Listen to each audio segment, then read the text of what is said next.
All right, we are ready. We are ready. So, folks, here we are.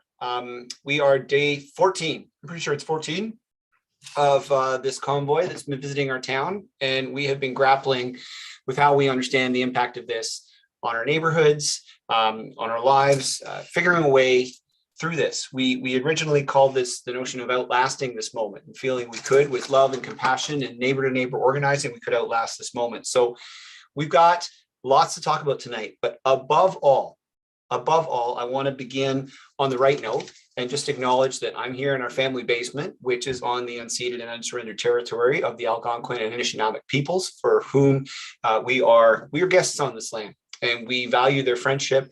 We heard from our great friend Claudette Commanda, elder from Kitigan Zibi, in our last meeting, and it lifted our spirits, lifted our hearts. Claudette's words. I'm still floating off of that. I'm not sure about all of you, but I am. And I just want to think that what we're trying to accomplish tonight and looking after each other, getting through this moment, is in keeping with the spirit of what she calls reconciliation, not just reconciliation, reconciliation. Okay. So thank you so much for joining us tonight. There's two general themes to our work tonight. And we crafted this town hall based on what you're talking to us about in the MPP office when we're reading your emails and we're listening to your calls. We're hearing a lot of support for the work that was done by the civilian-led, citizen-led injunction that made sure the honking in the downtown stopped. Neighbors have been getting good sleep, which we are really happy to hear. And that was thanks to the hard work by Zexi Lee, who is the lead plaintiff in that case, you heard about in our last town, you heard from in our last town hall, Emily Tamman, Paul Champ, the whole legal team. So we are going to be interspersed in tonight, encouraging you, and that includes me, to contribute. There's a collective fundraising campaign right now to make sure that that legal injunction campaign continues, and it may expand in its capacity. My understanding from Paul Champ and the legal team is it may start to include the impact of diesel and idling of vehicles on people and their health in the downtown, which I keep hearing about too. So we're going to drop the link to that crowdfunding initiative for that legal injunction campaign. And there have been some attempts to put fake ones. So please follow this link. Don't go on the Google and type in legal campaign. Follow the link that you'll see here in the chat. And what we want to do tonight, through our collective generosity, is raise a lot of money for Zexi, the legal team, to make sure that our neighbors can continue to sleep at night, but more than that, can start the process of taking our neighborhoods back with love and with organizing. Okay. The other thing we're hearing a lot about in the last 2 days is concerns around our schools, because some convoy protesters have said that they are going to ride their vehicles or appear before of schools. And I'm a parent. A lot of folks watching this are parents. Or staff in our public education system, or and love someone who's a student. And I know this really touched a nerve for a lot of folks. And we were getting questions about what we need to do in this moment to be safe. So I'm very, very, very proud to tell you that tonight we've got a perspective to share with you from a staff perspective, parent perspective, and a trustee perspective, people who are looking out for the well-being of our public education system. So stay tuned for that. But I have gone on too long before we start this evening off in a truly right way, in an inspired way. Person you're about to meet, Reverend Cheryl Hanna, is the Reverend for 4th Avenue Baptist Church in the Glebe. And I first met Reverend Hanna when we were celebrating the life of a young man, Abel Mengestab, who left us way too soon last summer. Tragic loss. But the funny thing about tragedy sometimes, as I've learned in my 50 years of life, is that sometimes you get new moments of opportunity, new moments of learning.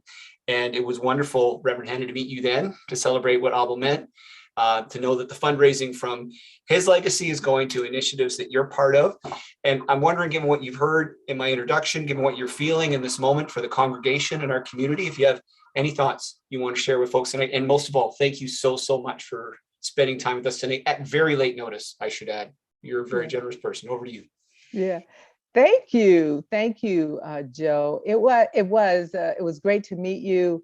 I am, as he said, I'm Reverend Hanna, and I am the minister of congregation at 4th Avenue Baptist Church, which is in the Glebe. And in the Glebe, we cannot hear the honking. So I need you to know that we cannot hear the honking in the Glebe. We have not ever heard it. But of course, just like everyone else in this city, everyone else in this province, everyone else on the planet, we are all exhausted and tired and frustrated with everything from mandates to restrictions. We all want to do all the things that we want to do. And I'm no exception, and neither are the members of our congregation. So I have two perspectives that I want to share. Two perspectives. One from the tradition of the church. That I don't represent the church, but I come from that great tradition. And so the perspective of the church is that we, as those who follow the way of the cross, who are believers in Christ, gave up our freedom so that we could be chained to Christ and the way of the cross.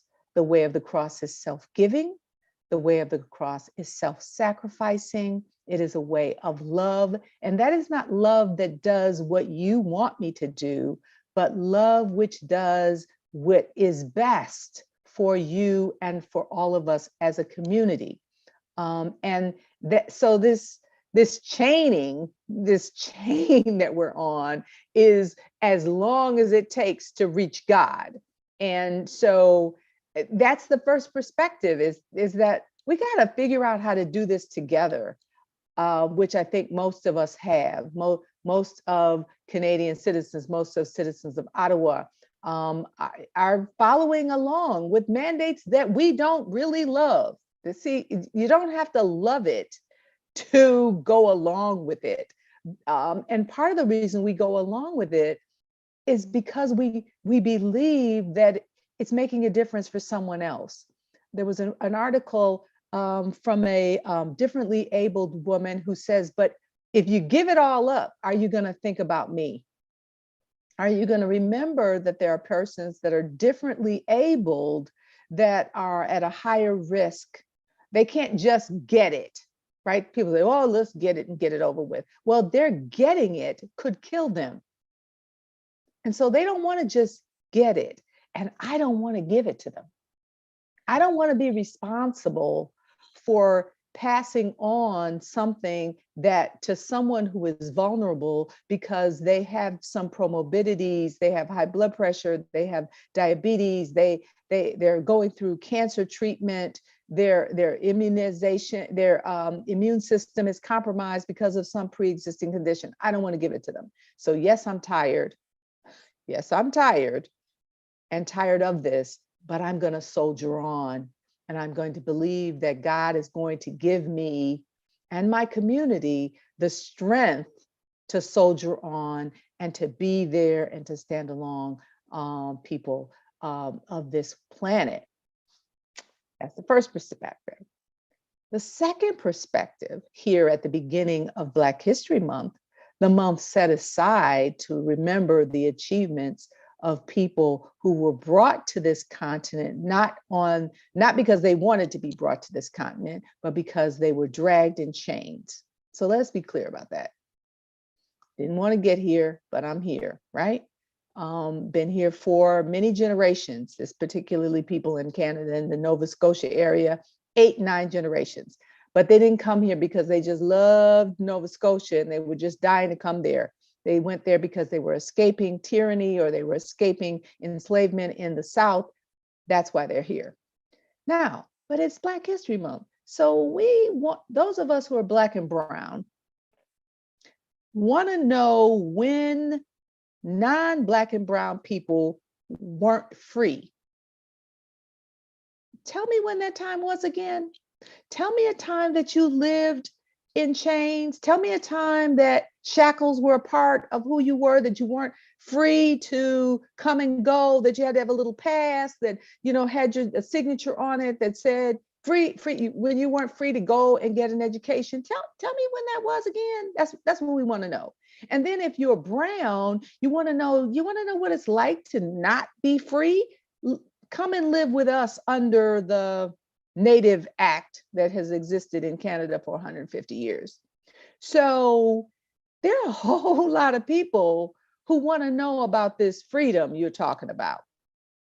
And in some ways, if you're differently abled, if you're First Nation and Indigenous, if you're Afro-Canadian, there's a long list of people that are living less than free lives because of their situations, who want to know, when weren't you free, sis? You're inconvenienced. Yes. It's a pain. As the folks say, it's a pain in the neck, only 3 feet down. Yes, but it's not a lack of freedom. I can talk to you about a lack of freedom. There are others who can talk to you about a lack of freedom. They're living still today with a lack of freedom. And so the alternative is Christ. And my acknowledging your inconvenience and you acknowledging my inconvenience and us figuring out how to do this together. And I believe we can. I believe we're strong enough to acknowledge each other's humanity, to have some compassion one for the other, to think about other people rather than first thinking about ourselves, and to weather this together. I just believe that. And I hope you will too. My goodness. Thank you. Thank you, Reverend Hannah. You're welcome. I mean, it's tough, right? Our friend, Dr. Reverend Anthony Bailey, has said, love is hard. It's not easy. Easy to hate. Love is hard. But even in a moment like this, when folks have, I've got to tell you, before we head to our next opportunity to lift our spirits a bit tonight, I got to tell you a story. I went night before last to the building where there was an arson attempt in Centertown at the invitation of the tenants there, and sat in the lobby with someone else in some camp chairs and just talked to folks as they came in. And one young woman said to me, Joel, I walked out of the building one of these nights last week, and I still don't know why our building was targeted. And I just know there was a couple of altercations, and some people were yelling at us, and people from the balconies were probably yelling at them. And I remember this one woman who was yelling at us. She was sleeping in her car, Joel, that week. It was minus 25 outside. And she slept in her car all night.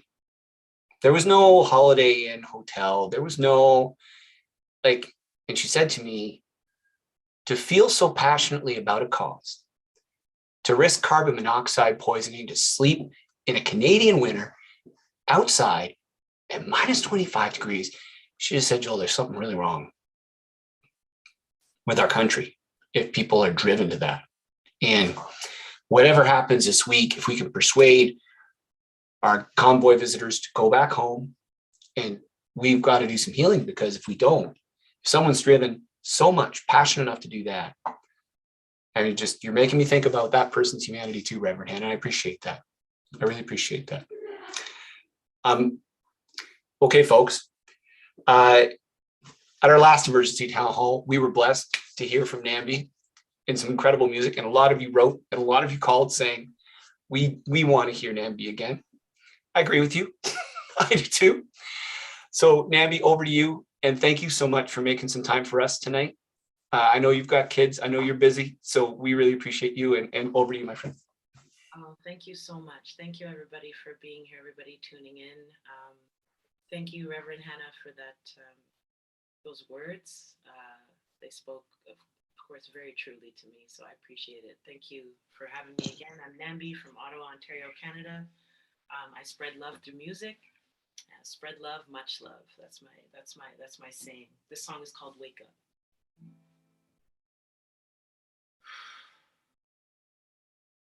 Yeah, people on the street They got no food to eat, still walking outside with their eyes on their prize. They hustling and they scheming, they wheeling and they dealing, doing any and everything to make ends meet. They got a reason to just give up on life through all the pain and strife. Dictator is too busy collecting money for his tribe. Meanwhile, the kids are dying. Post grads ain't got no jobs. Corruption at its finest. Our country's being robbed, and so they get fed up and start a coup d'etat, putting all the buildings down, cause you see they had enough. Can you blame them when they're starving? Can you blame them when they're broke? Can you blame them when their government just sees it as a joke? So I sing this song for them, revolutionary men and women all alike who won't give up the fight. Just listen to these words, your struggle's being heard. I'm in your corner, believe me, that's my word. And I said, no, I won't struggle no more, I'll make it through. And I said, no, I won't struggle no more, I'll make it through. But first you gotta wake up, wake up, wake up. Wake up, wake up, wake up. Wake up, wake up, wake up. Wake up, wake up, wake up. Yeah, you gotta wake up. You know it can't wait. Yeah, yeah, yeah, yeah. Let me tell you what I see when I look outside my window. Many people suffering, no shelter to go with the ends low. It's been 4 weeks in the same clothes. Lord knows, but you still got soul. Hop on your soul train, let your soul glow right now. But don't let your guards down. I wanna see you rise up. The devil just wanna see you fall down. He be waiting on the sidelines. I can see him from the skyline, and he wanna take me for a drive. But I got my own keys, I don't need a ride. He just wanna see me dead. I'ma stay alive. I'ma stay alive. I'ma stay alive. Hope these words come out right. Let's move these mountains tonight. Let's spark the flame to the fire. I see the light in your eyes. I wanna take you up higher, like the birds up in the sky. So I'm through the clouds and I'm singing out loud, south away from them winter days. Some type of way, it makes me feel some type of way. When I see the kids in the street, I feel some type of way. Mother sends them on their corner, begging for some change for another day. And I said, no, I won't struggle no more, I'll make it through. And I said, no, I won't struggle no more, I'll make it through. But first you gotta wake up, wake up, wake up. Wake up, wake up, wake up. Wake up, wake up, wake up. Wake up, wake up, wake up. Yeah, you gotta wake up, wake up, wake up. Wake up, wake up, wake up. Wake up, wake up, wake up. Wake up, wake up, wake up. Yeah, you gotta wake up. You know it can't wait. Yeah, you gotta wake up. You know it can't wait. Yeah, you gotta wake up. You know it can't wait. Yeah, you gotta wake up. You know it can't wait.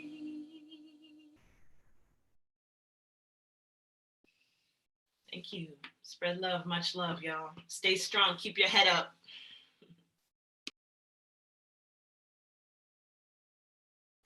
My goodness. Wow. Wow. Okay. Thank you, Ned. My goodness. All right. So I appreciate you so much. Thank you so much. If you're lifted, like I'm sure I'm feeling right now, you're all feeling right now. This has been a hard time being in our Zoom boxes, being in our separate spaces, being away from each other is really hard. And music brings us together. Claude is going to help us with some music later on in the program. So you got some more musical treats coming, but I just want you to know that your MPP office loves art and culture, and we're going to keep offering space to our friends who make art and culture in this community. We appreciate them. And we also want you, inspired by that, to appreciate Zexi Lee, okay, who stopped the honking. So do you see that in the chat there? What our friends put in there, that if you were inspired by that moment and you find the time where you can, that one takeout meal that you maybe don't need this week, throw that $50 over to our friends doing that lawsuit right now, please. Please. Because it's helping keep people safe. It's helping keep people sane. We're talking to those folks all the time who are just so delighted to have their sanity back. There you go. Thank you very much for putting that in the chat again. Thank you, Nami. All right. We're gonna switch gears a little bit and talk about our schools, talk about staff in the schools, and talk about how we make sure our schools can be safe. And I'm so very, very happy that our friend Justine Bell, who's one of our school trustees for the Ottawa Carleton District School Board here in Ottawa Center, is with us. Justine, we're getting a lot of questions and a lot of emails from people who are really concerned. And we're wondering what's on your mind right now. As some folks, and I'm just going to say this, I'm not going to say all folks, but some folks in the Convoy movement seem to be thinking that, bringing their message right to our schools where our kids are, where staff are, is a good idea. Wondering what your thoughts are on this. Okay, well, thank you, Joel, for inviting me to share some of my thoughts, and thank you for that music and those good words that we started off with. The first thing I want to say is it's unacceptable, right? And this is really, it's an overt form of white supremacy that is not acceptable in our communities, because we're talking about children. We're talking about the safe space that we create for them, which is schools. And to even come close to threatening that space is unacceptable. It is not correct. And so, Joel, I've been giving some thought on what I wanted to say tonight. And I think, in the 2 weeks that we've been here, I appreciate, my community reaching out to me. And I've had 5 incidences reported to me from families over the past 2 weeks.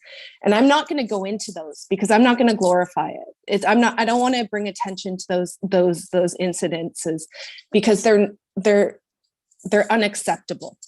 But what I do want to focus on, and I want to tell you about, is that those safe spaces in the school. You can imagine after 2 years of COVID, our educators, our children, the families, we're all on edge and we're tired, as the Reverend said.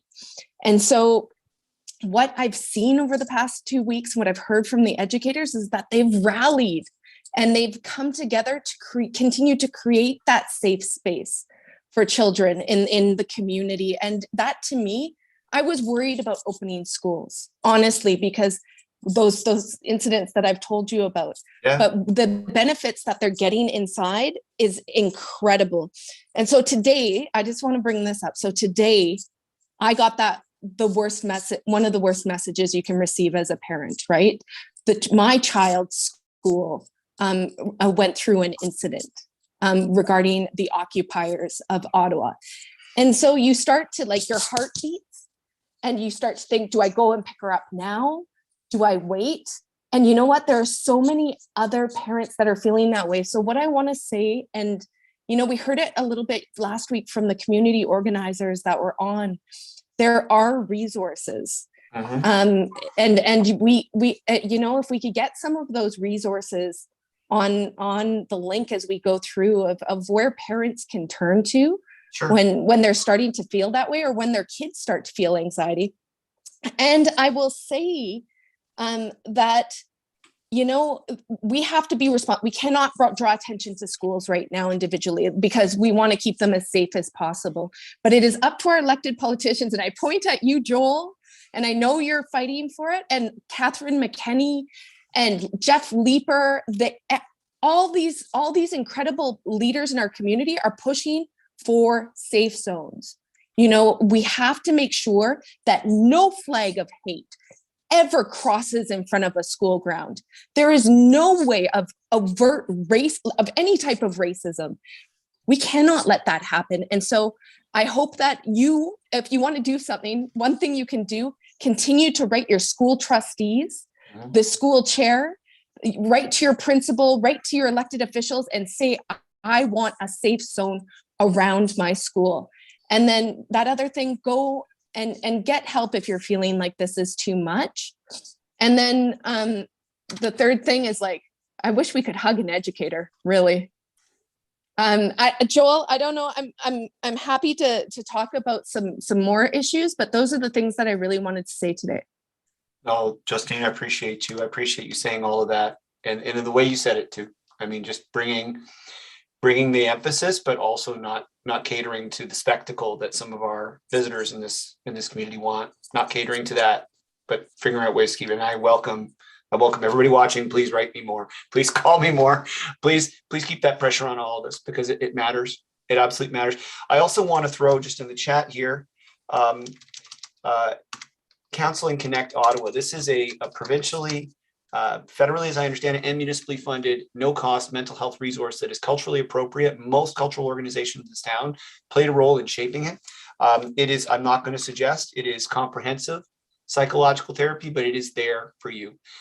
So I've dropped that link in there, and that was promoted on that first night, Justine, that you mentioned. And then if I can ask some of my friends for the MPP office who are helping me put this on tonight, if we can drop in the Ottawa distress line, the 24/7 distress line, please put that in there, and know that there are resources that have been built up in this community over the years, and it's okay to not be okay, particularly now. And it's okay to hit those resources up, because they're there for that reason, Justine. I totally appreciate what you said.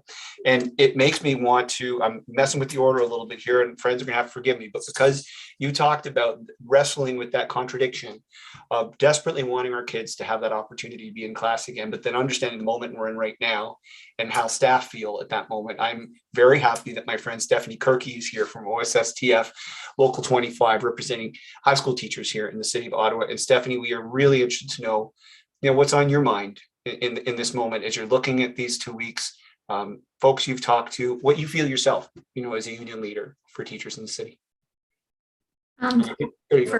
First for inviting me here, and to everyone who's here on a Friday evening after a long week, I am sure.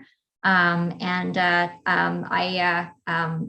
guess I'm buoyed by and I hope that we all get some energy from these community gatherings and events, because that's what's going to push us forward, I think, through this.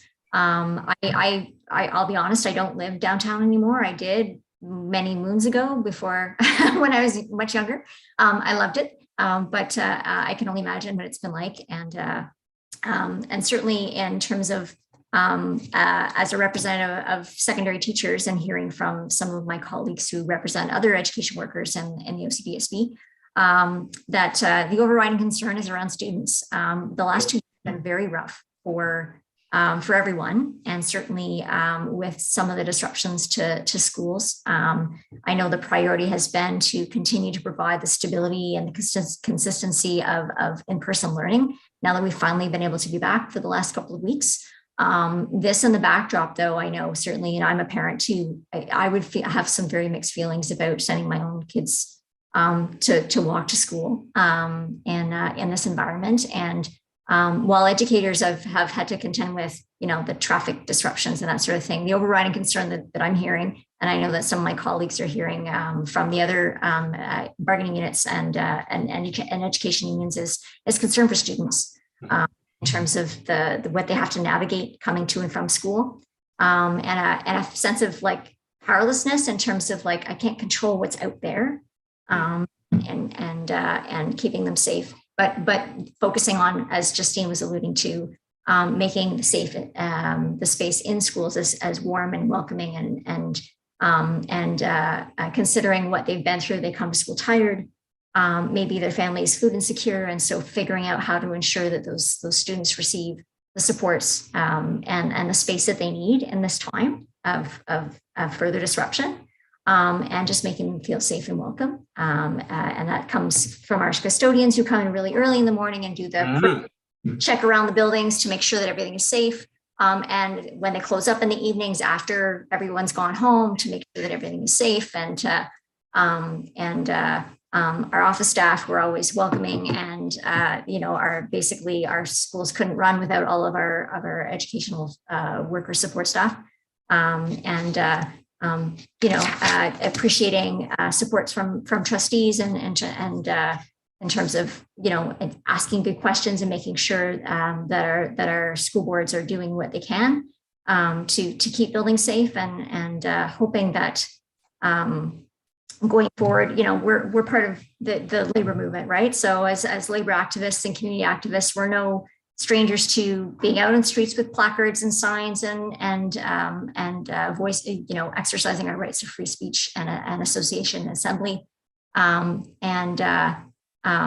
that's, how we do things in a pluralistic democratic society. We debate and we discuss, and sometimes we disagree, and that's one thing. But what's happening here is far beyond that, and it is unacceptable. What many of these protesters, not all, but many, are choosing to engage in is unacceptable, and I'm hopeful that, and I think all of us are hopeful that we can find a peaceful way to step back from this moment of conflict to come to some kind of space where we can actually engage in real dialogue and listening. Appreciate that. I appreciate that. I mean, Stephanie, as you were looking at the reopening of schools before Convoy folks arrived, there was enough anxiety already, right? We've been through Absolutely. We've been through this 2-year dystopian novel that maybe Margaret Atwood couldn't even write. I mean, my goodness. And then this is layered on top. We just want you to know, Stephanie, honestly, from our office, and I'm sure everybody watching us, how much we appreciate all the education workers and everything you do and all the small sacrifices, the virtual learning loop we were on so many times when we opened and closed and opened too early, closed. And we hope your members realize how critical you are to our community. Well, thank you, and that I'm sure that my members appreciate hearing that and seeing it, and knowing that there are other community allies who are, both behind educators and more broadly to advocate for our communities and our families is a really good thing. 100%. Thank you, Stephanie. Okay, I am so excited to pass the microphone in a second to a good friend. We go back. We go way back. Don't we, Ariel? We go back. Oh, yes. Yeah, long time. We go back. And we've seen protests before, haven't we? Where untoward things happen. I remember being in Montebello with you and watching. Well, I think it was proven to be the case afterwards. A gentleman was a police officer posing as a protester, trying to foment some conflict and get people all riled up. But we were disciplined, and we didn't do that. And we kept our message solid about justice and fairness. We learn discipline and courage and love all the time, don't we? But look, I wanted you to share some thoughts with us tonight because I really appreciate the work you do for our community, Ariel, and also appreciate what you share on social media from a very heartfelt perspective. And you've been commenting a lot lately from a parent's perspective on what you're seeing in our city, given this recent shift that we've seen that Justine was describing, Stephanie was describing out in our schools, where Convoy folks are seeming to focus on our schools. So I'm just wondering if you wouldn't mind sharing your thoughts on this. Sure. Thanks for having me. Yeah, I've been reflecting a lot this week on the impact of this occupation, this insurgency on the children in our neighborhood, and also the way that they're using children as human shields. And I think that's something we really need to talk about. So at the same time as my child is experiencing incredible anxiety, which I'll tell you about in a minute, due to the impact of the convoy, we also found out this week that there are up to 25% of the trucks have children sleeping in them every night. That these families were, again, so dedicated to this cause that they brought their children with them and have them sleeping 24 hours a day in trucks in the middle of the street. And so it's been very difficult for my daughter. Our own home isn't terribly affected by the convoy, but her school was the only school that was canceled last week on the Monday. Her school is very close to where the action is on Kent Street. And the teachers have told the children at recess that if any of the convoy people approach them, they need to immediately tell a teacher so that they can blow the whistle and bring them all inside. So they're basically in a state of anticipatory stress all the time at school, on top of the stress of COVID. The other day we were walking home from school and my daughter, there was just a man walking behind us and my daughter said, "What if he has a gun?" This is not something that she would ever say, okay? But the children are talking to each other and they're scared. And she said to me another day, "Well, I heard they're coming back because all the hotels are filled up in Ottawa." So even if I'm trying to shield her from some of this fear, the children are talking to each other and they are very concerned. And today when I went to pick her up on the street right in front of her school, there were a couple of people getting out of a car holding one of those orange jerry cans that are being used either to transport fuel or to fill with water to fool the police into thinking that they are not transporting fuel, wrapped in Canadian flags. They had used the area in front of the school as their parking lot and were walking down to where the occupation was on Wellington. And I reported it to a teacher and they had left by the time we arrived to see what was going on. And my daughter said that today there was someone who apparently breached the playground, but as it turned out, it was a parent who was wrapped in a Canadian flag who was going to take their own child who goes to the school to the demonstration. So this is very, very complex. My daughter has expressed fear in the Canadian flag as a symbol now. She's terrified of anyone with a flag because the people with the flags are the one on Bronson Street that keep running red lights. She doesn't know that last week my wife had a death threat with a car that a truck on Bronson that pulled a U-turn, came up on the sidewalk, almost run her over and uttered a death threat. And so this is the climate that we're living in Centertown. No child should be scared to go to school. And then we went to run an errand on the part of Bank Street that's not occupied after school today. And I've never seen my kid like this. Completely frozen with fear, worried that someone was going to be mean to her, asking if it was okay for her to wear her mask outside or if she should take it off so that nobody would rip it off of her. And so again, I am not telling her these things. The children are talking to each other about this. And this is the state of fear for children in our neighborhood. But she's also seeing families of people wrapped in these flags heading downtown to what I've been calling like dystopian Canada Day, right? Like it's incredibly disturbing to see how a lot of people from Ottawa have latched onto this out of a really mistaken notion of what freedom actually means and what enslavement actually means. And so I think there's going to be a lot of repair work to do with the children in Ottawa. I would like to see perimeters set up around schools, maybe by community volunteers, non-police intervention, because there's also a lot of immigrant and refugee kids and kids of incarcerated people who go to my daughter's school who would not be comfortable with a police presence. But I do think we need to find ways as a community to create that bubble of safety. And as soon as this terrible chapter is behind us, I think we really need to do that reclamation. My own child is going to need to be re-acclimatized to walking around her own city, because right now she is scared. So on days when I have heard that the convoy is not too close to the school, I've made an effort to pick her up on foot so that we can walk home so that she can feel safe in the neighborhood, but she's constantly on edge at every intersection worrying that a truck is going to run her over. Oh, so that's just one child in the neighborhood, but it's a very common story. I work with someone whose wife teaches at Elgin Street Public School and says every time the kids in the yard hear a horn, they shrink into a ball. So this is having a really detrimental effect on children.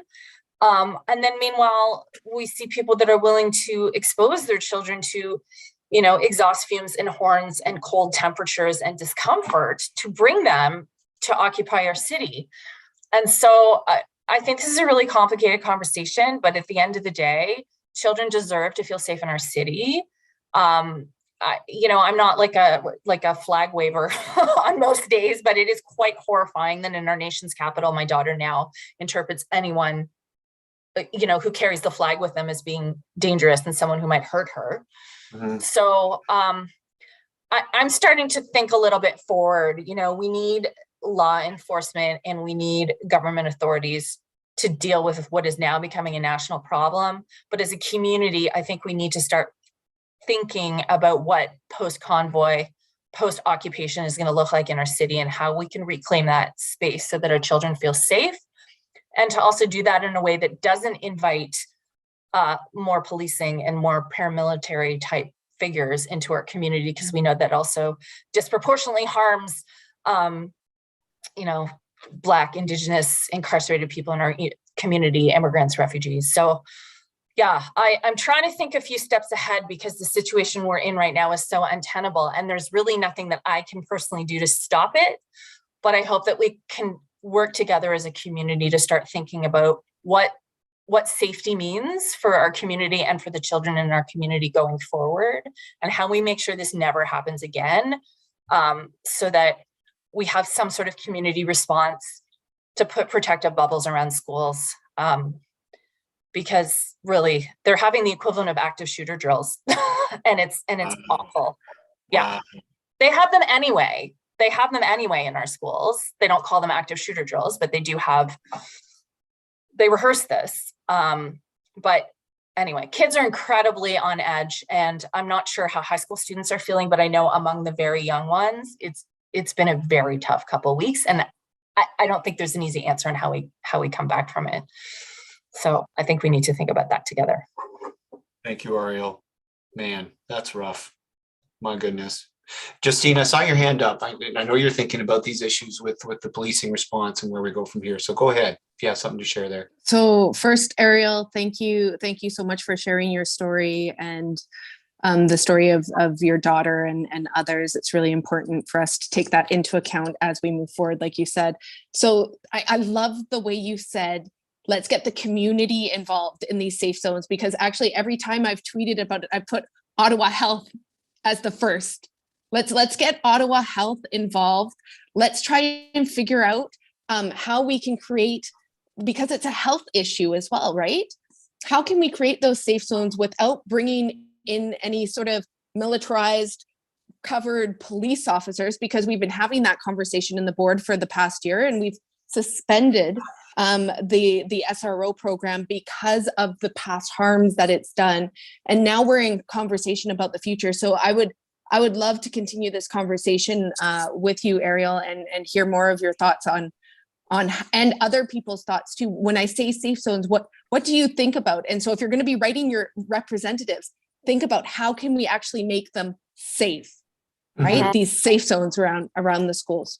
Well, and I think somebody tweeted today, and of course I was like immediately retweeted it, about how like maybe we should have listened when all those bicycle activists were talking about how like vehicles are actually weapons. And so, and people are now saying, oh, maybe Wellington Street should be a pedestrian only zone. Well, maybe the perimeters around schools should be too, right? Like, how do we protect schools so that they cannot be blocked in by vehicles, so that vehicles cannot be used aggressively against them? This also gets into the way we design our cities and the way we design our areas around schools. So, and I know that there's like walking school bus programs that happen sometimes. Anyway, all I wanted to say is that if the school board or the schools put the call out, you would have parents lined up, no problem, to help facilitate a bubble around the school if need be. And I would love to see something like that happen before we think about arming our schools in a way that would be really detrimental to the community. Because I'm very concerned that, frankly, that's my cat's tail. Yeah, that the incompetent police response that we're dealing with in Ottawa is going to be used to justify more policing and more funding towards policing and more policing in and around schools. And I agree with you, Justine, that that's not the answer. So I think we should really be thinking about what we can do differently going forward. Reverend Hannah, I see your hand. I'm going to go to you momentarily, but I know Claude has to leave by 8, and I want to make sure we have an opportunity. No, bro, you don't have a hard deadline on the 8? You're good? Okay, he's good. All right, Reverend Hannah, over to you. I have to unmute. So let's talk about this policing. Every person who has shared with me this week about the convoy, whether they were in support or whether they were opposed, has said something about the police response, right? Mm-hmm. And how they feel like it's been the chief of police or the city of Ottawa's police have been unable to do anything. I just want to make sure that we're all on the same page about the fact that there is really a danger to military style police response, both to protesters and to protecting the citizenry. There really is a danger. The precedent, number one, the precedent that it's okay for police to come in when you protest. I mean, one of the things that we all are beneficiaries of, and how we know we really are free, is that we're free to protest. Mm-hmm. We live in Ottawa. I don't think there's ever been a time that I went downtown that there wasn't somebody protesting something. Okay, I'm just saying. We live in Ottawa. We live in the capital. And so political discourse is a part of how we live. And yes, it has gotten out of hand. Let's all say we agree with that, if we agree. Some people don't agree that it's out of hand, but let's say those of us here, we agree. We do not want to be on the side of, oh, just send the police in. They need to slap this together. They need to fix this. And then blame the police if they don't, because that's a response that's going to have a problem when we want to protest something else. Because we have just given the dominant society our permission, right, to just go in and break it up. Yeah, I agree with you. We don't want to be on that. I don't want to be on that page. No. Because I know that the communities that are already vulnerable are going to be those that get rubber bullets and hoses. And yes, I'm talking about my culture. And I understand that when you say, oh, I can't protest, already I have a problem with going down to Parliament and they got AR-15s and 40. Who are you going to shoot? That's what I want to know. I want to know who the Parliament police are going to shoot. When there's little groups of little old ladies walking around, they're not protesting. I'm already uncomfortable with that because I don't understand why they need AR-15s on Capitol Hill outside, right? So yes, I want to be in the side that is praying for a peaceful resolution, a reasonable list on every side of this, right? Protect the children because they're ours. So we have to do that. We have to surround our children with a safe zone. Like when we have a block party, we get those little orange things from the city and we block off the street and you can't come through. That's right. Okay, we're having a winter block party and we've got our street blocked up and you can't come down here. How about that? Everybody sign up to have a winter block party at their school. Why? We're just having a block party and we want to throw snowballs, and this is our way of relieving stress because we've had a 2-year pandemic and everybody's stressed out. And oh, by the way, we just forgot to take them down when the thing was over and they're going to stay here until the other people leave. You got to think outside the box. You got to think outside the box, right? Oh, I love it. I love it. I don't represent anyone, so I can say this out loud, and every parent listening needs to go to school tomorrow and find out how to block off your street because you're having a party. We're celebrating winter and we're celebrating, whatever, make something up. We're celebrating Black history. Then you're celebrating women's history in March. I don't know. Keep it going. Then there's Cinco de Mayo in May. Just keep it going until you feel safe. We are celebrating and we need to block off our street because we are partying. I am so there, Reverend Hannah. There was some, I'll throw you just a sec, Stephanie, but I had a friend from a terrific hip hop festival in the city called the House of Paint, which is one of my favorite things. I mean, honestly, if you haven't had the occasion, people, to go under the Dunbar Bridge right next to Carleton University and see the art that's there as a consequence of House of Paint. I'm not sure how House of Paint's going to live on now. I understood they were taking a hiatus because it's been rough to do any outdoor art lately.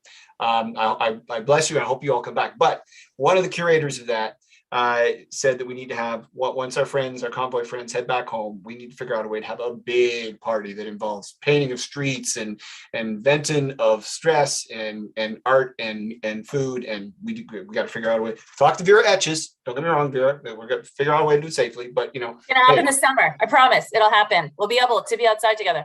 Yeah, no, I agree with you. And I mean, when Joel was joking that he and I have known each other for years, I mean, I've been part of, Joel's been part of large social movements that have organized large gatherings, the old summit hopping days. I was at Montebello, I was at the G20 in Toronto, and we've seen what police overreach looks like, and it's terrifying. I would not want that terror for anyone in our city, just to be exceptionally clear.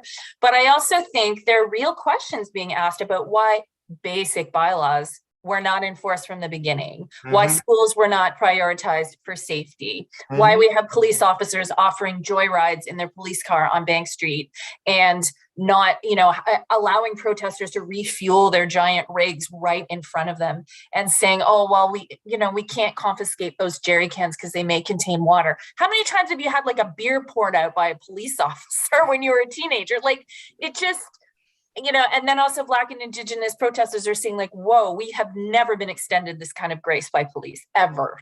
Mm-hmm. So I still think those are really important questions to ask. And I agree with you, Reverend, that we need to figure out a way to be critical of the police's lack of response without making it a call for a paramilitary intervention, because nobody wants that. And just as I said earlier, there are a lot of kids out there tonight. Yeah. And a lot of kids on those trucks, and we care about them too, even if we don't agree with their parents' political opinions. For sure. Stephanie, you wanted to get in. Go ahead. No, I was just going to dovetail on Reverend Hannah's comments around, in terms of and like connecting the safe zones with not making them like people in yellow vests, and maybe the yellow vest might not be a bad idea for visibility, but if there was that sort of idea to make it fun and welcoming, and I'm thinking of like the Harris. Thinking back to like the days of action during the Harris years, the ones I went to, and there were these like really creative guerrilla theater things and like giant paper mache, like, and like really kind of fun, cool things that, kind of added a festive sort of feel to the thing. Even though our message was very serious and we were dealing with some very serious, austerity measures that were negatively impacting communities and people.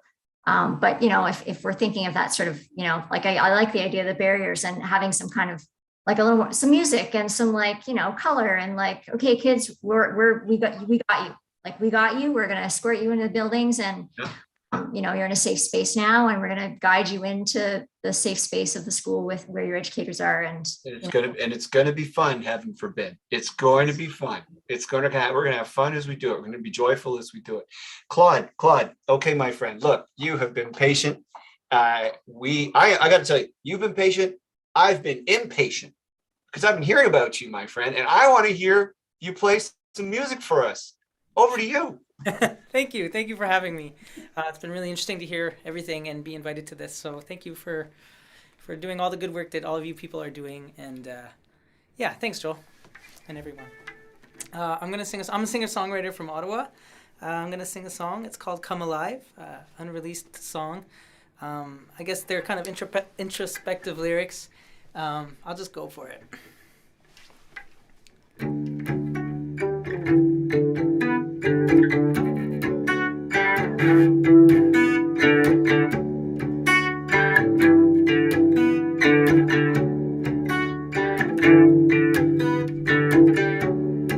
Where the hell are we going? I'm out of control. It's lightly snowing, wind was blowing, and I'm up against the ropes. I cut another intersection, but in the back of my mind, the buildings are blowing up. I think I'll leave it all behind. When I was young, I could run and play outside with open arms, with everyone and everything, and it could come alive. Come alive.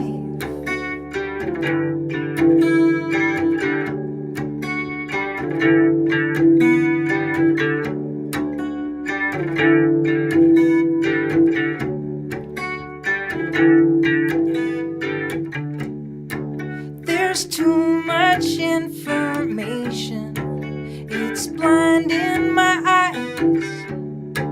So many empty invitations, I can't see the sky. I wanna find a way out, I wanna get out of here.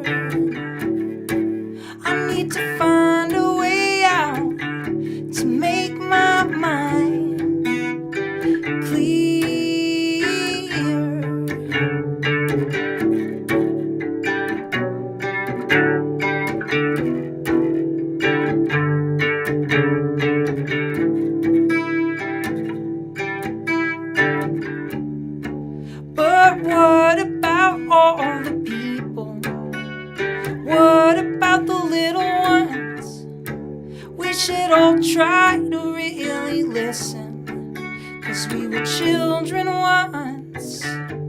When I was young, I could run and play outside with open arms, with everyone and everything, and it could come alive. It could come alive. It could come alive.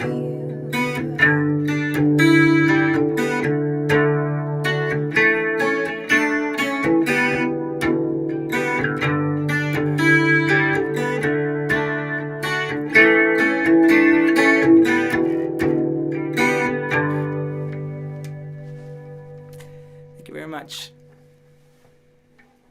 What? Wow. Hey. Oh, man. Okay. Look, Nambi, could you unmute too for a second? Because we forgot to do this last time. Claude, Nambi, could you tell the good people tuning in tonight where they can find out more about you, where they can find your work? I know we're going to go back to live gigs. Oh, please, Lord, soon. We're going to get live gigs again soon. But before then, where could they, your music was beautiful tonight. Claude, where could they go find out more about you? You got a website? Yeah, I have a Bandcamp, so you can go Claude Munson Bandcamp. I work at Irene's Pub in Glebe as well, and I'm gonna be playing a show there in March, March 25th. So I think it'll be full capacity, hopefully, if everything goes well. And yeah, I'm gonna have a new record out, hopefully this summer. So that's gonna be one of the songs, and yeah. I can't wait to hear that. I can't wait. I'm going to try to get there in March, man. I Please. got to go down to those. I want to try to get there. Nambi, what about you? Where can people find out more about the work you're doing and check out your music, listen to your music, support you? Spotify, Nambi. I used to go by Rita Carter, so you can check that as well for older music. I'm a huge fan of Claude. Claude knows how much I'm such a huge fan of Claude. He's like I love you. inspiration for me as a writer as well. So yeah, find me anywhere. Google. I'm still on hiatus. I just had my third boy, but I hope to be back to the industry this spring. Yeah. All right. Well, we appreciate you both. And I wanted to say a couple of things as we draw to a close tonight. First of all, I believe in our city of Ottawa, we have an example to illustrate what Reverend Hannah was saying. And it was back in October. It was October 18th, where we found out a gentleman had come all the way from British Columbia, if you can believe it, to promulgate hate, frankly, to tell queer and transgender kids that they should be ashamed of themselves on their way into school. And on 24 hours notice, 24 hours notice, how many people were there, Ariel? I want to say, Justine, I want to say that there was like 160 people there that morning, like on hardly any notice. And when this gentleman persisted in trying to badger kids on their way into school, the students took care of him later that afternoon. Let me tell you, I had to run to a bunch of meetings, and then I had a whole text stream from people in the community telling me he's gone, because what we did was we took our backs to him and we blocked his signs so no one could see them on the way into school. And that was our approach, because he wasn't going anywhere and he had his GoPro camera. And rather like some of the hardcores in the middle of this convoy movement, he wasn't interested in dialogue. He's just a pro and he's just there to pound the message. So we drowned his message out with love and the turning of backs. But in the afternoon, don't be afraid for the future, people, because in the afternoon, the children of those neighboring schools all got together and ran this guy peacefully out of town. Like there were there, how many, my goodness, there must have been hundreds of kids that just said, leave us alone. We don't want your message here. Get out of town. And this guy wanted a provocation. He was just itching for a fight. He wanted somebody to punch him. No one did. They ran him out of town though. And he's not welcome here. He left Ottawa with his tail between his legs. So this gentleman was in Beaches, East York, which is, when you think about downtown Toronto, kind of Lower East Toronto. And my friend who's the MPP there, Rima Burns McGowan, is sponsoring a piece of legislation that I've attached our name in Ottawa Centre to as well, to create safe zones about hate speech. So that is before the legislature right now. And what I want to do, working with Rima and drawing upon anybody watching this, if you want to write a supportive letter for this legislation, we will be talking about this in our MPP newsletter. This is a concrete way in which we can make sure hate speech, which is a very clear thing codified in our statutes, and gender expression is one of the things you cannot speak hate about in our country. You do not have the right to make people feel ashamed of themselves or to humiliate other people. There's no right to that. Reem and I are working on a piece of legislation, and frankly, I hope the government works with us. I hope they work with us, because this is a problem. It's a problem around white supremacy. It's a problem around homophobia, transphobia. It's a problem around our ongoing colonial relationships in this country. We have a lot of work to do. So that is coming, apropos the discussion we were having earlier, and it's an opportunity for us across political party lines to work on something together. I would love that. And I also want you to know, one last time, I'm sorry if it's sounded like a broken record, but if we could have in the chat one more time that crowdfunding page for this this legal injunction. I want you to think about, as the late Congressman John Lewis said so many times, one of the veterans of the civil rights struggle in the United States, that when you see something wrong, what you have to do is get in the way. And that he called it good trouble. You got to make good trouble. You can't wait for things to sort themselves out. You got to make good trouble. So you will be making good trouble, I believe, in the great spirit of John Lewis, if you hit that tab and you make sure that Zexi Lee and Paul Champ and Emily Tamman and that great, fantastic team continue to keep those horns silent and continue to put an economic incentive on our convoy guests to leave town. I wanted to give you one more update too before we close. I had the good fortune to appear at the Emergency Preparedness Committee of the legislature yesterday with my friend, MPP Lisa Gretzky, who's the MPP for Windsor West. You may have noticed there's a blockade of a bridge, the Ambassador Bridge in that community right now, where like one of the more arresting images I've seen, there was a human chain of children blocking access to that bridge at one point. It was really, like, as people were saying, we got a lot of talk we have to do. It's just so disturbing that we're that far gone on some of our views and how we express them. But Lisa and I took turns aiming for the hearts and minds of our friends in government, and we wouldn't stop. We told the stories from our community. We told the stories of people who have suffered, businesses that have been shuttered, people who don't feel safe in their own streets, in their own homes. And I want to believe that someone was listening, because the next day the premier declared a state of emergency, did it today. And I'm worried about all the things Reverend Hannah talked about going from inaction to overreaction. I'm very worried about that. But one of the things that was included in that state of emergency, and I want, if the Convoy folks are still listening, bless you for your patience, you're still listening to all this progressive talk, I want you to know that part of that state of emergency was your license for your commercial or your personal vehicle could be withdrawn, okay? And I heard a story today from a journalist of a truck that was driven here from St. Catharines without the knowledge of the owner of the rig, who was in Florida, who found out that the rig had been driven to Ottawa, okay? So think about the risk you're taking, in some cases with other people's property or with your own. And you know, the $9.8 million lawsuit that Zexi is leading is not the only economic hindrance for you remaining here. There's also the possibility of, I mean, goodness, losing your livelihood. If you are an owner operator of a tractor trailer, losing your livelihood, you know? I mean, we get it. We've heard you. We hear you. You don't like masks or vaccinations. We get it. Okay. But it's not okay to hang around in our city. And I want Convoy folks, if you're listening, to know that those penalties are coming, and they're coming fast. And our job as representatives of our communities, regardless of what party you from, is to make sure that our communities are healthy and strong. And I know, given what I've heard tonight, that we will outlast this. We will get through this, but my goodness, as all of us have said one way or another, we got some mending, we got some healing to do after this. So thank you so much, all of you amazing people, for joining us tonight. Thank you, Reverend Hannah. Thank you, Nambi. Thank you, Claude. Thank you, Ariel. Thank you, Stephanie. Thank you, Justine. Thank you to the amazing people in this office that I'm so privileged to work for whom this night would not happen. You know who you are. We love you. We appreciate you. Folks, be well. Stay tuned. If you're not following our MPP newsletter, you can go to joelhardenmpp.ca, click, and we're going to keep you in the loop. We're going to see how much bandwidth we have to do more of these next week. It's going to really depend on the security situation. I just urge you to stay safe out there. I know some folks, some neighbors are organizing a peaceful rally tomorrow at 1 p.m. at Lansdowne Park. If you're interested in taking on, my understanding is that rally has no interest, zero, zilch, in seeking a conflict with Convoy participants. If Convoy folks are watching, there is no interest in that. But people here want to express their civil liberties about their concerns and their fears of their safety of their kids.